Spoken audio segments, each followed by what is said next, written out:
Welcome back my YouTube channel.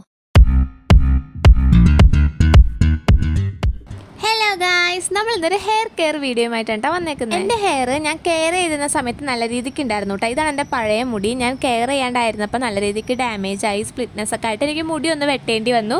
അപ്പോൾ ഞാൻ ഈ ഇടയായിട്ട് ഒന്ന് ബട്ടർഫ്ലൈ ലേയേഴ്സ് വെട്ടിയിട്ടാ. ഇനിയും ഞാൻ മുടി കെയർ ചെയ്യാണ്ടായി കഴിഞ്ഞാൽ ഞാൻ എന്തായാലും മുട്ടച്ചയാവും. അപ്പോൾ ഞാൻ എങ്ങനെയാണ് ഹെയർ കെയർ ചെയ്യണമെന്ന് കാണിച്ചു തരാം കേട്ടോ. ഫസ്റ്റ് തന്നെ നമ്മൾ മുടി കെയർ ചെയ്യുന്നതിന് മുന്നേ മുടിയിൽ യൂസ് ചെയ്യുന്ന ചീർപ്പും തോർത്തും എല്ലാം നല്ല വൃത്തിയായിട്ട് സൂക്ഷിച്ച് വയ്ക്കുക. ഞാൻ യൂസ് ചെയ്യുന്ന കോമ്പ് പല്ലിന് നല്ല വിടവുള്ള കോമ്പാണ് കേട്ടോ. അങ്ങനത്തെ കോമ്പ് യൂസ് ചെയ്യുകയാണെങ്കിൽ ഹെയർ ഫോൾസ് നല്ല രീതിക്ക് കുറയും. ഹെയർ ഓയിലിനെ പറ്റി പറയുകയാണെങ്കിൽ മാക്സിമം നമ്മൾ തന്നെ ഉണ്ടാക്കുന്ന ഹെയർ ഓയിൽ തേക്കുന്നതായിരിക്കും ഏറ്റവും ബെറ്റർ. എൻ്റെ ഹെയർ ഓയിൽ ഞാൻ തന്നെ ഉണ്ടാക്കുന്നതാണ് കേട്ടോ. അലോവേരയും കോക്കനട്ട് ഓയിലും വിറ്റമിൻ ഇ ടാബ്ലറ്റും കൂടി മിക്സ് ചെയ്തിട്ടുണ്ടാക്കിയ ഓയിലാണ്.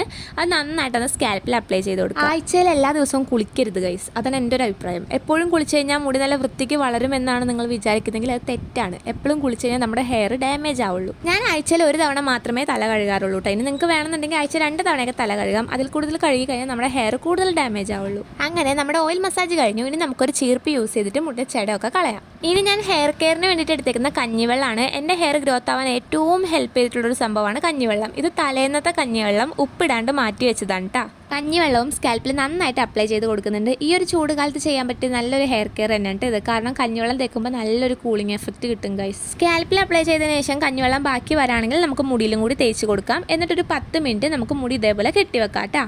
നീരിറങ്ങാൻ പെട്ടെന്ന് പനി പിടിക്കുക അങ്ങനത്തെ അസുഖമുള്ളവരാണെങ്കിൽ 10 മിനിറ്റ് ഒന്നും വെക്കണ്ട, 5 മിനിറ്റ് വെച്ചിട്ട് ജസ്റ്റ് ഒന്ന് വാഷ് ഔട്ട് ചെയ്ത് കളഞ്ഞാൽ മതി.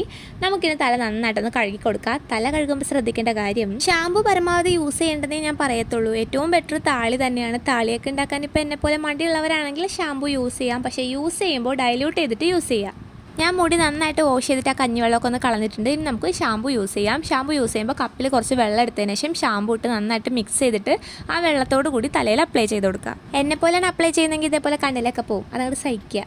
എനിക്ക് ഏറ്റവും ബെറ്റർ ആയിട്ട് ഫീൽ ചെയ്തിട്ടുള്ള ഷാമ്പൂ എന്ന് വെച്ചാൽ മാമാരത്തിൻ്റെ ഷാമ്പൂ, ദീദി, പിന്നെ ഡവ്. ഇത് മൂന്നും എനിക്ക് നല്ല ബെറ്റർ ആയിട്ട് തോന്നിയിട്ടുണ്ട്. പക്ഷേ ഞാൻ ഇതൊന്നും നല്ല യൂസ് ചെയ്തേക്കുന്നത് ക്ലിനിക് പ്ലസ് ആണ് ഗൈസ്. ഞാൻ വേറെ ഷാമ്പൂ ഒക്കെ വാങ്ങാൻ മറന്നുപോയി. അപ്പോൾ വീട്ടിലുണ്ടായ ഒരു ഷാമ്പൂ വെച്ച് അങ്ങോട്ട് അഡ്ജസ്റ്റ് ചെയ്തു. അങ്ങനെ നമ്മുടെ കുട്ടി ഹെയർ കെയർ കഴിഞ്ഞു ഗൈസ്. അപ്പോൾ ഇന്നത്തെ വീഡിയോ ഇത്രയേ ഉള്ളൂ. നെക്സ്റ്റ് വീഡിയോയിൽ കാണാം. ബൈ.